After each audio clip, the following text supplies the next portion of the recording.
So the whole search or quest or pursuit for the whole concept around money started way back in primary school, when he realized that what he had was not enough. And then he asked himself, what was he going to do to make it enough? And then he started doing stuff. Those are the things you think about when you're talking about money. This is not enough. How do I make it enough? Enough for what? Again, then you ask yourself, for what? Because if there's no what, then you won't be bothered if it is enough or not. Because if it is matching, then you're probably not even aware that it's not enough. But if it is not matching, that is when you are aware that something is going on here. What I have is not enough. Okay, so I'm bringing those nuggets out. So you know how I like to do it on these sessions. Then he said something. He realized that the resources that he needed for the big things he had in his mind were not going to be things that he could just walk into like that, or that hard work or just trying to be a bit above the average was not going to cut it. He had to do more. So I'm wondering where we all are, because these are the kind of things that make us begin to ask ourselves, okay, what are the things I'm even also planning for myself? Have I looked at what I have to see if it can actually help me to meet that, to come to that level, right? And then, you know, the one I want to stress here is the fact that he had been working hard, but then he knew that that was not going to be enough. He had to go and study that there must be something. There must be something I'm not doing right.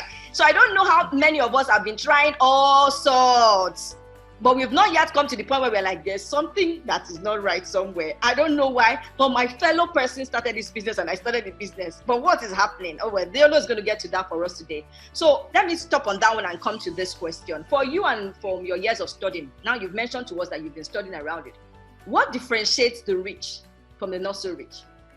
Now, I know a lot of people will be saying, oh, FolaFayo, what is rich? What is rich? Rich is relative. Okay, we know rich is relative, but let us define it in this way. Let's define the rich as people who have enough to buy Ferraris for their kids, okay? Or enough to do, or enough to do amazing things. Like you want to do amazing things, yeah, and you wanted the resources readily available. And then the people who didn't have it readily available, what would you say differentiates the rich from the not so rich anyway? Okay, so if you ask me what the difference is, my years of study and my experience is, it's what I call an inner game. It's how their inner game works, how their thoughts work, how their thoughts translate into actions, into words, and how their words, you know, match up with action. And I think part of this wealth thing is also the definition of who is rich. And I don't want to be modest, because it's not nothing is modest about being wealthy. Exactly. So you can only have a manifestation of your different temperaments. Mm-hmm. So somebody's temperament may manifest as Ferrari. Another person's temperament may manifest as, you know, starting a school and making sure that all the students attend for free. It's just how they express what they have. Yeah. But I think money is very important for three unique levels. So it's the way they think, it's the way they talk, it's the way they take action. So their inner game. It starts from their inside. And I said, you can't live your fullest life without resources. Education, learning, development, personal development requires access to knowledge, requires access to information that don't come cheap. Travel is education. The opportunity to see the world, to experience different cultures, to experience different people requires resources to move around. So you can't do this fully without resources. You can't look your best. Even your body, your health is not managed for free. Okay? If you're going to be at your healthiest, you need to eat right. Once you see people going on diets, they begin to talk about the expensive food. You know, they begin to feature in their diets are not cheap. So for you to live a very solid, good life health-wise, you require resources.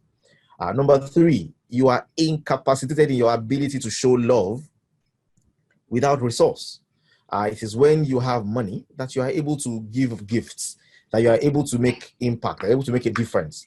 You know, every day I have a group where we ask ourselves, who did you bless today? Were you a blessing today? How are you a blessing today? And I try to take a score of how I am a blessing every day. And I realize that every day that blessing is, you know, I shared something with people. I gave something to some people. I organized this for some people. Yes, sometimes it can be as basic as a listening ear, but the listening ear also means that you have time. And your time is not already paid for. You can pay for your own time and make yourself available to be able to help other people as well. So some of this kind of things dawned on me, and you know, reality is I realized I had plenty to do. I looked at based on the analysis of what I was reading, I checked my at that time, financial statements. This was 2006. I realized that income was abundant, expense was equally abundant. My balance sheet was naked and empty.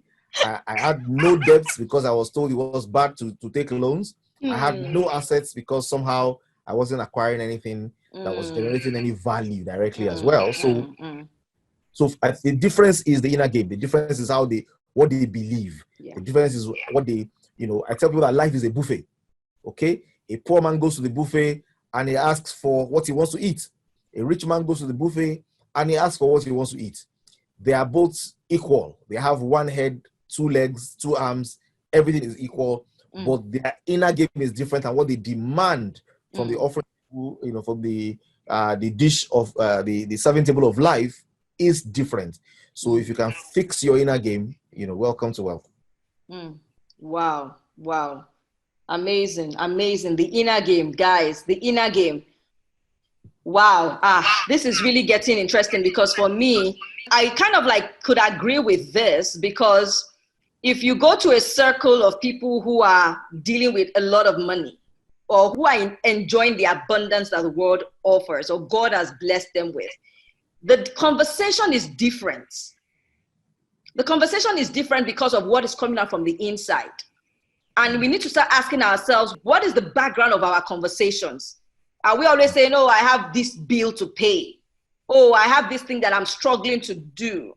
Because what is the predominant thought that is driving your conversations? Because he said here, the inner game, we're talking about your thoughts, which drive, your words, and then the action you take. That means that there's a lot that has to be going on. Because today, I know a lot of people will be like, oh, are we going to talk about strategies, investment? Because when people hear wealth, they're like, what opportunity to invest? I'm like, cool down. There's a starting point. And this is where I like to put it. I did architecture in school. So I understand that when you want to build an amazing edifice, you start with a foundation. And the mindset is the foundation. If you're trusting that year 2021 is going to bring you much more than year 2020 offered, because I really don't know what skill 2020 was for anybody right now, because we're not really asking that at this moment. But I can say for sure that you need to work on the foundation. So the question is, what foundation are you building for that Ferrari? Those of us that want to buy Ferraris, what foundation are you building? Are you still, if you've built a bungalow so far, if you can look at your finance and say that so far I have a bungalow, don't worry, I'm still trusting for a mansion. Have you started working on the foundation that can carry that mansion? And that is the inner game. The inner game. Wow, I like that. I want to go back to a movie that you shared some years back. Right? The Secret. I don't know how many people have watched it. If you're on with us tonight and you've watched the movie The Secret, please just drop us a wave. Just drop us a wave, And I know that you were very excited, like you said earlier, to bring this information to a lot of people. And I would say that I understood the movie properly recently myself. And I would say that movie is something else, really. It is something else with some other materials I've been exposed to as well. But considering what you've been studying so far, what would your top takeout from that movie be? I'm not sure if you remember the details of the movie, but what would your top takeout be from that movie? Because we're talking about inner game, and The Secret was focused on the inner game, I think, or things around what it takes to build the right foundation for the abundance we want. So what were your top takeouts from the movie? Okay, so it's been a long time actually that I watched, but I don't just watch things. So I try to learn some first principles, and those principles can't leave me. So I will tell you the key principles that were my takeouts. The first key principle, and I think if I can, take you back a little bit, that movie, I found the source code that the person who acted that movie encountered that made them do that movie. I tried to dig into the roots to find what inspired this. Yeah. And the key takeout there is this, that you don't become rich when it shows. You become rich before it shows. Wow. You don't acquire the taste for Ferrari when you have the money for Ferrari. You acquire the taste for it long before it manifests in your reality. That you do not need to change your profession. You need to change your inner game. And your inner game, your belief system, your relationship with people, the way your attitude and your belief system needs to change today. And you need to become the person you want to become in reality today, so that your life can now attract that reality. So it's saying that provision is provision. It is not pre-vision. It is pro the vision. So I first of all need to catch a very clear glimpse of what my life will be, and then the that will be required to make it a reality will find their way to me. Amazing. So I think those are the key takeaways. And it's saying, look, if I'm doing business today, I need to begin to do the business today with clarity about who I intend to become. So I need to begin to serve you today like I will serve you if I was a billionaire. I need to begin to look at the work I'm doing today and the quality I'm giving today from that point of view. So if I'm a shoemaker, I should make not at the level of my current reality, but at the level of my inner game. So of course that will change my thoughts, it will change my words, it will change my action, it will change my attention to detail, it will change, the narration about my environment. I will live there before I arrive there. So that kind of thing. And then I will find that I will begin to find new relationships. I begin to find new opportunities. I begin to find all of those things. And that's what that concept of attraction, law of attraction comes in to say, look, I will attract who I am. If there are people in my life today that are pulling me back, if there are people in my life today that I'm complaining about, it is a testament to my current reality. Wow.